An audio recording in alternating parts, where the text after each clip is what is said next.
Hello विद्यार्थी मित्रों, ધોરણ 11 સાયન્સ કેમિસ્ટ્રી ચેપ્ટર નંબર 13 શરૂ કરી રહ્યા છે આપણે અને ચેપ્ટરનું નામ છે હાઇડ્રોકાર્બન. હવે નામ ઉપરથી જ તમને સમજાઈ જશે. હાઇડ્રોજન અને કાર્બનના સંયોજનો શું કહેવામાં આવે? હાઇડ્રોકાર્બન કહેવામાં આવે. બીજી એક વસ્તુ, તમે કહેશો કે સર આ હાઇડ્રોકાર્બન ચેપ્ટર કેમ ભણવાનું? હાઇડ્રોકાર્બન સંયોજનો જે છે એનું આપણા જીવનમાં શું મહત્વ? તો જો સાંભળો, તમે જેટલા પણ બળતણ યુઝ કરો છો, દાખલા તરીકે તમારા ઓટોમોબાઈલ માટે એટલે તમારા વ્હીકલ્સ માટે પેટ્રોલ ડીઝલની વાત કરો કે પછી ઘર વપરાશની અંદર વપરાતું જે બળતણ જે છે એલપીજી છે, જે કેરોસીન જે છે લિક્વિફાઈડ પેટ્રોલિયમ ગેસ, પછી આપણે સીએનજી યુઝ કરીએ છીએ, કોમ્પ્રેસ્ડ નેચરલ ગેસ, એલએનજી આપણે યુઝ કરીએ છીએ, લિક્વિફાઈડ અત્યારે મોડર્નની અંદર વપરાઈ રહ્યું છે એલએનજી, લિક્વિફાઈડ નેચરલ ગેસ. આ બધા જે બળતણો જે છે એ બીજું કંઈ નહીં પરંતુ હાઇડ્રોકાર્બન્સ છે. આગળ જો પોલિમરોની બનાવટની અંદર પણ હાઇડ્રોકાર્બન ઉપયોગી છે. રંગોની બનાવટમાં રંગ બનાવતી જે ઇન્ડસ્ટ્રી જે છે એ રંગોને મિલાવવા માટે દ્રાવક તરીકે કાર્બનિક સોલ્વેન્ટ, ઓર્ગેનિક સોલ્વેન્ટ તરીકે કોનો ઉપયોગ કરે છે? હાઇડ્રોકાર્બનનો ઉપયોગ કરે છે. આગળ જો ઔષધોની બનાવટમાં દવા બનાવતી જે ઇન્ડસ્ટ્રી જે છે ત્યાં દવાઓની બનાવટની અંદર હાઇડ્રોકાર્બન્સનો ઉપયોગ થાય છે. હવે હાઇડ્રોકાર્બન કેટલા પ્રકારના છે? તો હાઇડ્રોકાર્બન જે છે 3 પ્રકારે વર્ગીકૃત કરવામાં આવે છે. એનું વર્ગીકરણ જો, પહેલો પ્રકાર બને છે સંતૃપ્ત હાઇડ્રોકાર્બન, બીજો બને છે અસંતૃપ્ત હાઇડ્રોકાર્બન, ત્રીજું બને છે એરોમેટિક હાઇડ્રોકાર્બન. સમજાવો, જેના કાર્બનની બધી જ સંયોજકતા જે છે એ સંતૃપ્ત થયેલી હોય, બરાબર, સંતોષાયેલી હોય એવા એકલબંધ ધરાવતા સંયોજનો સંતૃપ્ત હાઇડ્રોકાર્બન કહેવાય. જે દ્વિબંધ કાં તો ત્રિબંધ ધરાવતા હોય તેવા જે છે એ શું કહેવાશે? અસંતૃપ્ત પ્રકારના. હજી ડિટેલમાં આના પર વાત કરીશું. હાલમાં ફક્ત ખાલી એટલું યાદ રાખો, દ્વિબંધ કે ત્રિબંધ ધરાવતા. અને લાસ્ટમાં આવે છે એરોમેટિક પ્રકારના, જે વલય ધરાવતા હોય, બરાબર, જે શું ધરાવતા હોય? બેન્ઝીન વલય ધરાવતા હોય એ પ્રકારના જે હાઇડ્રોકાર્બન જે છે એ કહેવાશે એરોમેટિક હાઇડ્રોકાર્બન. હવે આપણે હાઇડ્રોકાર્બનના આ ત્રણેય જે પ્રકાર જે છે એને 1 by 1 ડિટેલમાં સમજીએ. સૌથી પહેલાં વાત કરીએ સંતૃપ્ત હાઇડ્રોકાર્બનની. તો જો એવા સંયોજનો જે કાર્બન કાર્બન અને કાર્બન હાઇડ્રોજન એકલ બંધ ધરાવે, દાખલા તરીકે જો સમજાવું છું, દાખલા તરીકે આપણે ઇથેનની વાત કરીએ તો ઇથેનને તમે જોશો તો જો કાર્બન કાર્બન એકલ બંધ સાથે સાથે તમને કાર્બન હાઇડ્રોજન એકલ બંધ જોવા મળશે, બરાબર. તો આ શું કહેવાશે? આ કહેવાશે સંતૃપ્ત હાઇડ્રોકાર્બન. એ જ રીતે તમે અહીંયા જુઓ ધ્યાનથી, હું આ પ્રમાણે એક ચક્રીય સંયોજનની વાત કરું તો એમાં પણ કાર્બન કાર્બન વચ્ચે શું છે? એકલ બંધ. બીજું અહીંયા હાઇડ્રોજન જોડી દઈએ, કાર્બન હાઇડ્રોજન વચ્ચે પણ શું હોવાનું? એકલ બંધ હોવાનું. તો આ જે 1 2 3 4 5 જે સાયક્લોપેન્ટેન જે છે તે પણ એક સંતૃપ્ત હાઇડ્રોકાર્બન સંયોજનની કેટેગરીમાં આવશે. એ જ પ્રમાણે તમે આને ધ્યાનથી જુઓ, કાર્બનની આજુબાજુ આપણે CH3, CH3, CH3 અને CH3 જોડી દઈએ, બરાબર. તો ધ્યાનથી જુઓ, તમે CH3 CH3 CH3 CH3 જોડી દેશો તો આ શું બની ગયું? આ બની ગયું નિયોપેન્ટેન. નિયોપેન્ટેનની અંદર તમે જોશો તો કાર્બન કાર્બન વચ્ચે એકલ બંધ, કાર્બન હાઇડ્રોજન વચ્ચે એકલ બંધ. તો આ જે છે તે પણ સંતૃપ્ત હાઇડ્રોકાર્બનની કેટેગરીમાં આવશે. તો આપણે એવું કહી શકીએ કે સંતૃપ્ત હાઇડ્રોકાર્બનનો મતલબ શું થાય?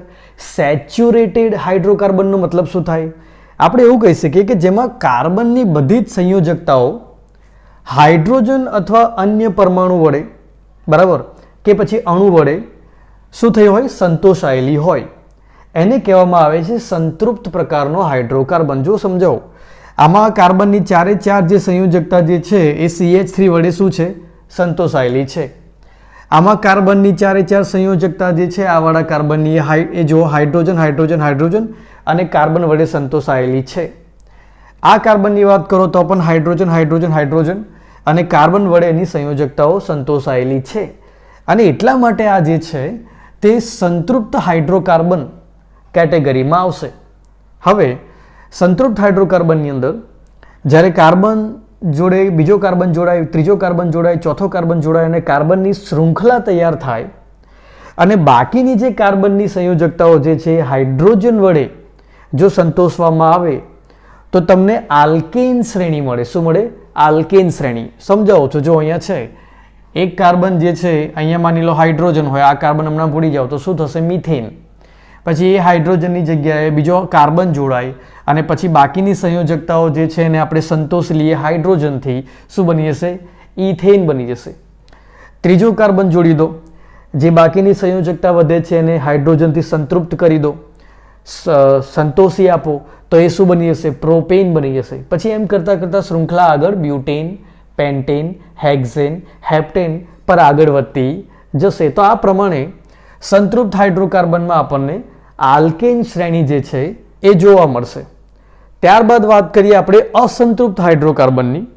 તો આને ઓળખવા બહુ સિમ્પલ છે. જો એવા સંયોજનો જે દ્વિબંધ કે ત્રિબંધ કે પછી બંને બંધ ધરાવતા હોય, દાખલા તરીકે તમે આ ઇથેનની વાત કરો, CH2 ડબલ બોન્ડ CH2, તો આ શું કહેવાશે? એક અસંતૃપ્ત હાઇડ્રોકાર્બન કહેવાશે. એ જ રીતે તમે ઇથાઇનની વાત કરો, ટ્રિપલ બોન્ડ વાળું સંયોજન, બરાબર, તો આ શું કહેવાશે? એક અસંતૃપ્ત હાઇડ્રોકાર્બન કહેવાશે. તે જ પ્રમાણે આ જુઓ, જેમાં ડબલ બોન્ડ ટ્રિપલ બોન્ડ બંને આવેલા હોય, આ વાળું ઉદાહરણ જે છે એ મેં જ્યારે સ્ટાન્ડર્ડની આપણું ચેપ્ટર નંબર 12 જે મેં કરાવ્યું, ચેપ્ટર નંબર 12ની અંદર આ જે છે ઉદાહરણની અંદર IUPACના ઉદાહરણની અંદર મેં તમને સોલ્વ કરાવ્યું હતું. જો ધ્યાનથી શું કરવાનું? IUPAC નામકરણ આનું જે નીચે આપેલું છે કેવી રીતે આપી શકાય? કાર્બન 1, કાર્બનને નંબર આપો 1, 2, 3, 4, 5, 6. હવે 6 નંબર જે છે, બરાબર, ધ્યાનથી જો, 6 કાર્બન એટલે હેક્ઝેન થાય. પણ આપણે IUPACની અંદર એક નિયમ ભણ્યા છે કે જ્યારે તમને એક કરતાં વધારે દ્વિબંધ કે ત્રિબંધ દેખાય ત્યારે આ જે આલ્કેન જે છે એના નામની પાછળથી NE કાઢી નાખવાનું, બરાબર. એટલે હેક્ઝેનના નામની પાછળથી હું શું કાઢી નાખું છું? NE. તો અહીંયા જો આ સ્પેલિંગ જો HEXANE, તો એમાંથી હું આ NE કાઢી નાખું તો શું બચ્યું? હેક્ઝા. એટલે આગળ શું લખાશે? હેક્ઝા. પછી ધ્યાનથી જુઓ તો પહેલા નંબરના કાર્બન સાથે દ્વિબંધ, ત્રીજા નંબરના કાર્બન સાથે દ્વિબંધ. હવે દ્વિબંધને શું કહેવાય? આલ્કીન, બરાબર. હવે 2 દ્વિબંધ છે એટલે ડાઈઇન. એટલે જો 1 અને 3 નંબર પર ડાઈઇન અને પાછું 5 નંબર પર ટ્રિપલ બોન્ડ આલ્કાઇન, બરાબર. એટલે અહીંયા શું મૂકીશું? 5 નંબર પર આઇન. આલ્કાઇન માટે પાછળ શું મૂકીશું? આપણે પ્રત્યય તરીકે આઇન મૂકીશું. અને આ રીતે આ સંયોજન જે છે એનું નામ થશે હેક્ઝા 1,3 ડાઇન 5 આઇન. તો આ તમે જોશો તો જો એ લખ્યું છે કે બંને બંધ કાં તો રહેલા હોય, એટલે દ્વિબંધ ત્રિબંધ બંને રહેલા હોય, તો આ જે છે એ પણ એક અસંતૃપ્ત હાઇડ્રોકાર્બનની કેટેગરીમાં આવશે. તે જ પ્રમાણે આપણે એરોમેટિક હાઇડ્રોકાર્બનની વાત કરીએ તો ચક્રીય સંયોજનો જ છે, પણ ચક્રીય સંયોજનોનો એક ખાસ પ્રકાર જે શું ધરાવતું હોય? જે બેન્ઝીન વલય ધરાવતું હોય. કેટલાક એવા પણ છે જે બેન્ઝીન વલય ના ધરાવે. બેન્ઝીન વલય ધરાવે એમને આપણે આગળ જતા બેન્ઝેનોઇડ કહીશું, ના ધરાવે એને નોન બેન્ઝેનોઇડ કહીશું. એ તમને આ ચેપ્ટરમાં હું આગળ ડિટેલમાં ભણાવીશ. પણ હમણાં એરોમેટિક હાઇડ્રોકાર્બન જે છે એના કેટલાક ઉદાહરણો જોઈ લઈએ, દાખલા તરીકે બેન્ઝીન અને ટોલ્યુઇન. બીજી એક સારી વાત કે આમને એરોમેટિક હાઇડ્રોકાર્બન કેમ કહેવામાં આવે છે? બિકોઝ આમની અંદરથી એક ખૂબ જ સારી અરોમા આવતી, અરોમાનો મતલબ થાય છે સુગંધ આવતી હોય છે, અને એના કારણે એમનું નામ આપવામાં આવ્યું છે એરોમેટિક પ્રકારના હાઇડ્રોકાર્બન.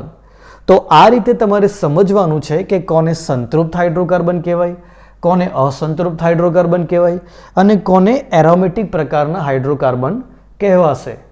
હવે શરૂઆત કરીએ આલ્કેન સંયોજનોને સમજવાથી.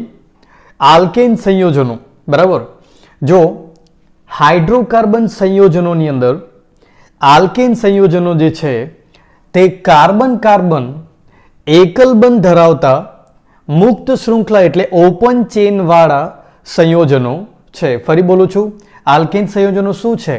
કાર્બન કાર્બન એકલ બંધ સિંગલ બોન્ડ ધરાવતા ઓપન ચેન સ્ટ્રક્ચર વાળા એટલે મુક્ત કાર્બન શૃંખલા વાળા સંયોજનો છે. એનો સૌથી પહેલો મેમ્બર આલ્કેન ફેમિલીનો કાં તો આલ્કેન શ્રેણીનો સૌથી પહેલો મેમ્બર છે મિથેન, CH4 આપણે બધા જાણીએ છીએ. મિથેન એક વાયુ છે તે પણ જાણીએ છીએ. મિથેન ક્યાં મળે? કોલસાની ખીણની અંદર તમને મિથેન વાયુ મળે અને પંકિલ ભૂમિ એટલે માર્શી પ્લેસીસ. હવે જો સાંભળો, પંકિલ આટલું ડિટેલ ગુજરાતી જે છે આ બુકમાં લખવાની કોઈ જરૂર જ નથી. સિમ્પલ શબ્દોમાં કહીએ પંકિલ ભૂમિ તો એવી જગ્યા, બરાબર, જ્યાં કોહવાટ વધારે છે, સનલાઇટની જે અસર, સનલાઇટ જે છે ઓછી પહોંચી શકે છે, બરાબર, આવી જગ્યાઓ પર મિથેન વાયુનું પ્રમાણ થોડું જોવા મળે. આવી જે અંધારી કોહવાટવાળી જગ્યાઓ જે છે એમને શું કહીશું આપણે? પંકિલ ભૂમિ એટલે માર્શી પ્લેસીસ કહીશું. તો આવી જગ્યા પર પણ તમને મિથેન વાયુ મળી આવે છે. આગળ, સામાન્ય પરિસ્થિતિમાં જેટલા પણ આલ્કેન સંયોજનો જે છે તે કેવા હોય છે? નિષ્ક્રિય હોય. એનો મતલબ થાય કે એસિડ સાથે, બેઝ સાથે કે બીજા પ્રક્રિયકો સાથે એ પ્રક્રિયા આપતા નથી. ક્યારે? સામાન્ય પરિસ્થિતિની અંદર. અને એટલા માટે તેમને પેરાફિન, પેરમ, અફિન, પેરમ એટલે થોડું અને એફિન એટલે એફિનિટી, બરાબર, એટલે ક્રિયાશીલતા. એટલે અહીંયા એવું કહેવાય થોડું ક્રિયાશીલ એટલે ઓછા ક્રિયાશીલ છે, એટલા માટે એમને પેરાફિન કહેવાતા હતા. હવે કેવી રીતે આમની સમાનધર્મી શ્રેણી બને, એનું સામાન્ય સૂત્ર શું, એ બધું જ સમજીએ. પણ સૌથી પહેલાં આપણે ચેપ્ટર 4ની અંદર જે મિથેન વિશે ભણ્યા છે એને ફટાફટ હું રિવાઇઝ કરાવી દઉં તમને. આપણે બધાને ખબર છે કે મિથેન જે છે એનો જે આકાર જે છે એ કેવો છે? સમચતુષ્ફલકીય છે. મિથેનનો જે કાર્બન જે છે એ sp3 બંધારણ ધરાવે છે. એમાં આપણને એ પણ ખબર છે કે કાર્બન જે છે, બરાબર, એની આજુબાજુ તમને 1, 2, 3 અને 4 એવી sp3 કક્ષક જોવા મળે, જે હાઇડ્રોજન જે છે એની 1s કક્ષક સાથે સંમિશ્રિત થઈને તમને સમચતુષ્ફલકીય આકાર આપે અને મિથેન જે છે એનો અણુ તૈયાર થાય છે. આ બધી ડિટેલ તમને ખબર છે, જે બુકમાં આપેલી છે. બીજી વધારાની માહિતીમાં આપેલું છે કે કાર્બન અને હાઇડ્રોજન વચ્ચેની જે બંધ લંબાઈ જે છે એ 154 અને 1112 પિકોમીટર જેટલી હોય છે મિથેનના બંધારણની અંદર. આ ઇન્ફોર્મેશન પછી મિથેનમાં જે એંગલ હોય છે કયો હોય છે?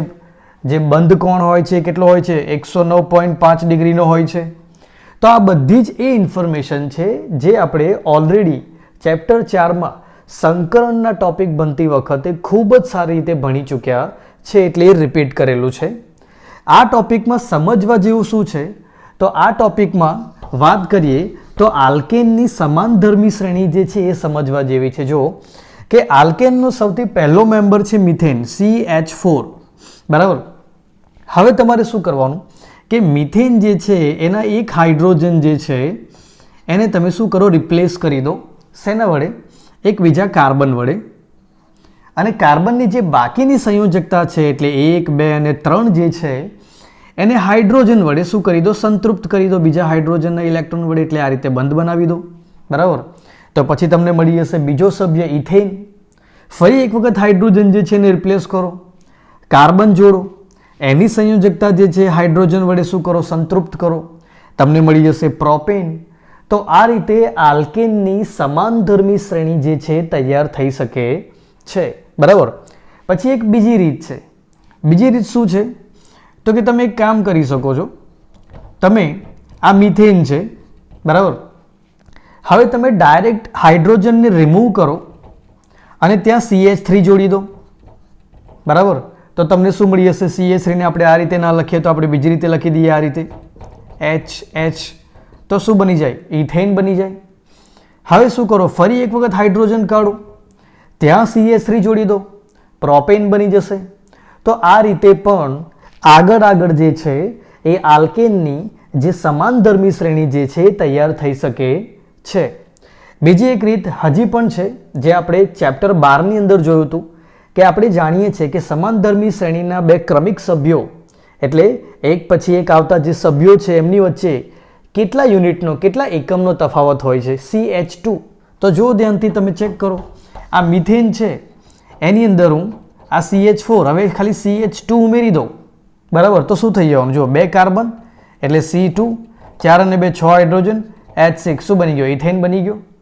ફરી વખત આની અંદર બીજું CH2 ઉમેરી દો, બરાબર, તો શું બની જશે? પ્રોપેન બની જશે. હજી CH2 ઉમેરી દો તો શું બની જશે? પ્રોપેન. પછી બ્યુટેન બની જશે. હજી ઉમેરો તો પેન્ટેન બની જશે. તો એમ કરતાં તમે આ જે 3 રીત મેં તમને સમજાવી એનાથી તમે આલ્કેનની આખી સમાનધર્મી શ્રેણી જે છે એ બનાવી શકો છો. હવે તમે વિચારો, આપણે અહીંયા શું કરીએ કે આલ્કેનની સમાનધર્મી શ્રેણી જે છે એના થોડાક સભ્યોને લખીએ અને પછી વિચારીએ કે આમની સમાનધર્મી જે શ્રેણી જે છે એનું સામાન્ય સૂત્ર શું થઈ શકે. તો જુઓ, C2H6 C3 H8 C4 H10 C5 H12, બરાબર. તો હવે વિચારો કે આનું સામાન્ય સૂત્ર, આલ્કેન શ્રેણીનું સામાન્ય સૂત્ર શું થઈ શકે. તો યાદ રાખજો, આલ્કેન શ્રેણીનું સામાન્ય સૂત્ર છે CN H2N +2. તમે કહેશો કે સર કેવી રીતે સમજાવો? તો જો સાંભળો, કાર્બનની સંખ્યા મિથેનમાં 1, અહીંયા 1 મૂકો, શું રહેશે? C. હાઇડ્રોજન 2 × N, 2 × શું થશે? 1, 2 × 1 એટલે શું થશે? 2 જ થશે. 2 + 2 શું થઈ જાય? 4, એટલે આવી ગયું 4. જો મિથેન બની ગયો. એવી રીતે અહીંયા કાર્બન 2 મૂકીને જુઓ, કાર્બન 3 મૂકીને જુઓ, 4 મૂકીને જુઓ, 5 મૂકીને જુઓ, તમને ઇથેન, પ્રોપેન, બ્યુટેન, પેન્ટેન જે છે એ બનતા દેખાશે, બરાબર. તો આપણે કહી શકીએ કે આ જે દેખાઈ રહ્યું છે તે આલ્કેનની સમાનધર્મી શ્રેણીનું સામાન્ય સૂત્ર જે છે તે બનશે. અને આ રીતે તમારે આ બધી જ ઇન્ફોર્મેશન જે મેં તમને આપી એ એક નોટબુકમાં નોટ બનાવીને આલ્કેન સંયોજનો વિશે લખી લેવાની છે. હવે આગળ જોઈએ આલ્કેન સંયોજનોનું નામકરણ, IUPAC નામકરણ અને સમઘટકતા. હવે IUPAC નામકરણ ઉપર 3 લેક્ચર બનાવી ચૂક્યો છું ચેપ્ટર 12માં એપ્લિકેશન ઉપર. અને સમઘટકતા, આઇસોમરિઝમ અને આઇસોમર્સ એ સમજાવવા માટે પણ આપણે એની ઉપર ચેપ્ટર 12ની અંદર ઘણા લેક્ચર પણ બનાવ્યા અને સાથે સાથે એની પ્રેક્ટિસ પણ ખૂબ કરી. એટલે અહીં જે તમને આપેલું છે હાઇડ્રોકાર્બનમાં આલ્કેન સંયોજનોની નીચે જે તમને નામકરણ અને સમઘટકતા આપેલું છે, બિલકુલ ચેપ્ટર 12ની અંદર જે ટોપિક છે તે જ છે. ચેપ્ટર 12માં તો આપણે વધુ સારી પ્રેક્ટિસ કરી છે. અહીં હમણાં તમને જે કરાવવાનો છું એ તો કમ્પેરેટિવલી જોવા જઈએ તો ઇઝી છે. તો એ થોડું ફટાફટ જોઈ લઈએ જેથી તમારો ચેપ્ટર 12નો જે IUPAC નામકરણનો જે ટોપિક જે છે એ થોડો શું થઈ જાય? રિવાઇઝ થઈ જાય. હવે જુઓ, સાંભળો, આલ્કેન સંયોજનોનું નામકરણ. તો આપણે બધા જાણીએ છીએ કે આલ્કેન સંયોજનોની આપણે એક સમાનધર્મી શ્રેણી બનાવીએ તો મિથેન, પછી ઇથેન, પછી propane, butane, pentane, hexane, heptane, octane, nonane, decane, ત્યાં સુધી આગળ વધે છે. એની આગળના પણ હાઇડ્રોકાર્બન શક્ય છે. પણ હમણાં આપણે આની ઉપર ચર્ચા કરીએ. એમાં સૌથી પહેલો મુદ્દો એ છે કે જે મિથેન, ઇથેન અને પ્રોપેન આ પહેલા 3 સભ્યો જે છે એમના એક બંધારણ જે છે એ અસ્તિત્વ ધરાવે છે. એટલે એક બંધારણ જોવા મળે છે. દાખલા તરીકે આપણે મિથેનની વાત કરીએ તો મિથેનનું આપણને આ પ્રમાણે બંધારણ જોવા મળશે, બરાબર. એ જ રીતે તમે બીજા નંબર પર ઇથેનની વાત કરો તો ઇથેનનું તમને આ પ્રમાણે બંધારણ જોવા મળશે. ચેક કરી લો. તમે આ વાત કરો પ્રોપેનની તો પ્રોપેનનું જે બંધારણ જે છે એ તમને આ પ્રમાણે જોવા મળશે. જો અહીં આગળ આપણે આ બધું બનાવવું જરૂરી છે. આ બધું કરવામાં તમારે આળસ નહીં કરવાની. કેમ? બિકોઝ આ બધાની નાની નાની પ્રેક્ટિસ કરવાથી જ તમારો ફંડામેન્ટલ જે છે વધારે પાવરફુલ થશે અને તો આ બધી જે ડિટેલ જે છે તમને ત્યાં આગળ એ 3 કલાકની એક્ઝામમાં ફટાફટ યાદ આવશે અને તમે એક્ઝામમાં એપ્લાય કરી શકશો. ખરેખર જોવા જઈએ તો JEE અને નીટ એક્ઝામમાં બધા કહે છે કે કન્સેપ્ટ્સ ક્લિયર હોવા જોઈએ, બરાબર. બધા જેટલા પણ ટીચર્સ છે તે પણ અને સ્ટુડન્ટ પણ આ જ એક વાત ફેલાવતા હોઈએ છે કે કન્સેપ્ટ ક્લિયર હોવા જોઈએ, ફટાફટ આપણાથી સવાલ થશે, વધારે આવડી શકશે. પણ એનાથી પણ ઇમ્પોર્ટન્ટ વસ્તુ શું છે કે 3 કલાક અને એ દિવસે એ જે ક્લિયર કન્સેપ્ટ હોય કે જે હોય મેમરી હોય પણ એ ટાઈમ પર રાઈટ ક્વેશ્ચનમાં યાદ આવવી જોઈએ, બરાબર. જો એ રાઈટ ટાઈમ પર એ કન્સેપ્ટ તમારા દિમાગમાં ટ્રિગર ના થયો, ક્લિક ના થયો, તો ગમે એટલા કન્સેપ્ટ ક્લિયર હશે, એ 3 કલાક ના ચાલ્યા એટલે એનો કોઈ મતલબ રહેશે નહીં. એટલે જો સાંભળો, કોન્સેપ્ટ્સને ક્લિયર કરવાની સાથે સાથે પ્રેક્ટિસ પણ બહુ જરૂરી છે.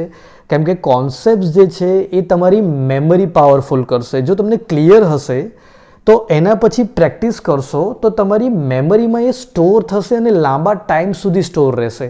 અને તો તમે એવી વસ્તુઓ જે છે એને જ્યારે જરૂર પડશે ત્યારે તમે એને મેમરીમાંથી રાઈટ ટાઈમ પર લાવીને ઉપયોગમાં લઈ શકશો. એટલે કોન્સેપ્ટ તો ક્લિયર હોવા જોઈએ, પણ જે આળસ કરી રહ્યા છે થોડું વધારે વાંચવામાં, થોડી વધારે પ્રેક્ટિસ કરવામાં, જે લોકો આળસ કરે છે એ લોકો થોડું ચેતી જજો કે રાઈટ ટાઈમ પર યાદ આવવા માટે પ્રેક્ટિસ કરેલી હોવી ખૂબ જરૂરી છે. તો જો પાછા આપણે ફરી બંધારણો ઉપર આવીએ.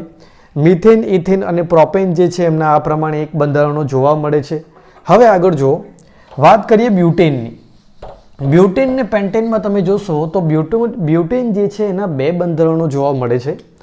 અણુસૂત્ર તમે જોશો તો C4H10 જ થવાનું છે, C4H10 જ થવાનું છે. પણ તમે જો એના બંધારણ જુઓ તો કાર્બન, કાર્બન, કાર્બન, કાર્બન, અહીંયા હું મૂકી દઉં છું hydrogen, hydrogen, hydrogen, hydrogen, hydrogen, આ બાજુ હાઇડ્રોજન, અહીંયા હાઇડ્રોજન, હાઇડ્રોજન, હાઇડ્રોજન અને હાઇડ્રોજન. બરાબર. તો આ જે છે એન બ્યુટેન બનશે, એન બ્યુટેન બનશે. હવે બ્યુટેનનું એક બીજું બંધારણ પણ પોસિબલ છે. જો કેવી રીતે, કાર્બન, કાર્બન, કાર્બન કરી દો. બરાબર. એના પછી અહીંયા આગળ આપણે જોડી દઈએ CH3 અને બાકીનું બધું જે છે જો અહીંયા પણ CH3 બનશે. બરાબર. એટલે અહીંયા હું હવે હાઇડ્રોજન બતાવવામાં ટાઈમ પાસ નથી કરતો. અહીંયા CH3 બતાવી દઉં છું, અહીંયા પણ તમને CH3 બતાવી દઉં છું. અહીંયા આગળ શું જોડાશે, એક હાઇડ્રોજન જોડાશે. બરાબર. તો તમે આ પણ એક બ્યુટેનનું બંધારણ જે છે એ પોસિબલ છે. ઘણી કરો 3 3 3 9 ને 1 10 હાઇડ્રોજન થઈ જાય છે, કાર્બન જે છે 4 થઈ જાય છે. આને તમે શું કહેશો? તો કે આને આપણે કહીશું આઇસોબ્યુટેન. શું કહીશું? આઇસોબ્યુટેન. અને IUPAC પ્રમાણે હજુ એક બીજું નામ આપવું હોય તો જો કાર્બન શૃંખલા જે છે એને પકડી લો, 1 2 અને 3 નંબર. બીજા નંબરના કાર્બન પર શું જોડેલું છે? મિથાઇલ જોડેલું છે. એટલે આપણે એને કહી શકીશું 2 મિથાઇલ, 2 મિથાઇલ. પણ હવે આને આપણે મિથાઇલ ગ્રુપ તરીકે કન્સિડર કર્યું એટલે ધ્યાનમાં લીધું. એટલે હવે જો 1 2 અને 3 કાર્બન, 3 કાર્બન વાળો આલ્કેન શું હશે? પેન્ટેન. એટલે 2 મિથાઇલ, સોરી પેન્ટેન નહીં, 2 મિથાઇલ પ્રોપેન. બરાબર. ચેક કરો, 1 2 અને 3 કાર્બન એટલે શું આવશે? પ્રોપેન. ને બીજા નંબરના કાર્બન પર શું આવશે? મિથાઇલ આવશે. બરાબર. એટલે આ જે છે એ બ્યુટેન જે છે એને શું કહેવાશે? જો બંધારણો અલગ અલગ છે એટલે આને કહેવાશે બંધારણીય સમઘટકો. બરાબર. યાદ રાખજો, સ્ટ્રક્ચરલ આઇસોમર, બંધારણીય સમઘટકો કહેવાશે એવા સંયોજનો કાં તો એવા બંધારણો, બરાબર, જેમના અણુસૂત્રો સેમ હોય પણ બંધારણીય સૂત્રો કેવા હોય? અલગ અલગ હોય. એ એકબીજાના શું કહેવાશે? એ કહેવાશે એકબીજાના બંધારણીય સમઘટકો કહેવાશે. અને એ જ રીતે તમે C5H12ની વાત કરો, આપણે પેન્ટેનની વાત કરીએ. જો આપણે C5H12ની વાત કરીએ તો એની અંદર આપણે કેટલી ગોઠવણી કરી શકીએ? તો જો 5 નંબરના કાર્બન પર પણ એવું જ કરવાનું છે, કાર્બન, કાર્બન, કાર્બન, કાર્બન અને કાર્બન. હવે થોડો સમય બચાવી લઈએ કે આની આજુબાજુ જેટલા પણ હાઇડ્રોજન જે છે તમે આ બધી સંયોજકતાઓ જે છે એ પૂરી કરી દેજો. હાઇડ્રોજન, હાઇડ્રોજન, હાઇડ્રોજન, એક આ બંધારણ પોસિબલ છે. એટલે આપણે એને કહીશું એન પેન્ટેન. આપણે અત્યારે શું કરી રહ્યા છે? આના બંધારણીય સમઘટકો બનાવી રહ્યા છે. એ કેટલા બંધારણો શક્ય છે પેન્ટેનના તે બનાવી રહ્યા છે. એના પછી તમે શું કરો કે બીજું એક બંધારણ કાર્બન, કાર્બન, કાર્બન, કાર્બન અને કાર્બન, એમાં આ બીજા નંબર જે છે ત્યાં આગળ આપણે CH3 જોડી દઈએ. બરાબર. તો આ જે છે આઇસોપેન્ટેન બની જશે. અને પછી નંબરિંગ આપો 1 2 3 4 5. ઓહો, 1 2 3 4 અને 5. 5 અહીંયાની જરૂર નથી, અહીંયા CH3 જોડી દો. તો આપણે હવે એને નંબરિંગ આપીએ તો ધ્યાનથી જો શું થઈ જશે? આ બધા જેટલા પણ કાર્બન છે એ બધાને હાઇડ્રોજન આપી દઈએ. જો hydrogen, hydrogen, hydrogen, hydrogen, hydrogen, hydrogen અને અહીંયા હાઇડ્રોજન, હાઇડ્રોજન અને હાઇડ્રોજન. તો ચેક કરો, 1 અને બીજા નંબરના કાર્બન પર મિથાઇલ એટલે 2 મિથાઇલ. પછી 1 2 3 અને 4 કાર્બનવાળી શૃંખલા એટલે ત્યાં આવશે બ્યુટેન, અને આનું બીજું નામ જે છે તમે આઇસોપેન્ટેન પણ કહી શકો. એટલે આ પણ એક બંધારણ શક્ય છે. એના પછી આપણે એની આગળ વાત કરીએ તો શું થઈ શકે, તો કે કાર્બનની ચારે બાજુ તમે CH3 CH3 CH3 CH3 જોડી દો. 3 ને 3 6, 3 9 3 12 થઈ ગયા છે. જો ચેક કરો, અને કાર્બન જે છે 1 2 3 4 અને 5 થઈ ગયા છે. તો આ પેન્ટેન બની ગયો છે. આને આપણે કહીશું નિયોપેન્ટેન, બરાબર. એટલે આ એક ત્રીજું બંધારણ પણ શક્ય છે. એવી રીતે તમે જો C6H14 જો તો એના 5 જે તમને ઉદાહરણ નંબર 13.1 બનાવીને બતાવેલા છે, એની ઉપર તમે એકવાર ધ્યાનથી જોઈ લેજો, બરાબર. આગળ જોઈએ તો C7H16 જે છે, બરાબર, C7H16 જે છે એના જોશો તો 9 બંધારણો શક્ય છે. C10H22 જે છે એના તો વળી 75 જેટલા બંધારણો શક્ય છે, બરાબર. તો આ પ્રમાણે હવે તમારે આટલા બધા બંધારણો ડ્રો કરવાની કોઈ જરૂર નથી, એવા તમને પૂછાવાના પણ નથી. પણ તમારે યાદ રાખવાનું કે જો આના અણુસૂત્રો સેમ છે, બરાબર. તમે આ ત્રણે જોશો તો C5H12 જ કહેવાશે, પણ એમના બંધારણો કેવા છે, જુદા જુદા છે. તો આ પ્રકારના જે સમઘટકો જે છે એ એકબીજાના બંધારણીય સમઘટકો કહેવાય, સ્ટ્રક્ચરલ આઇસોમર્સ કહેવાય. આ જે છે યાદ રાખજો.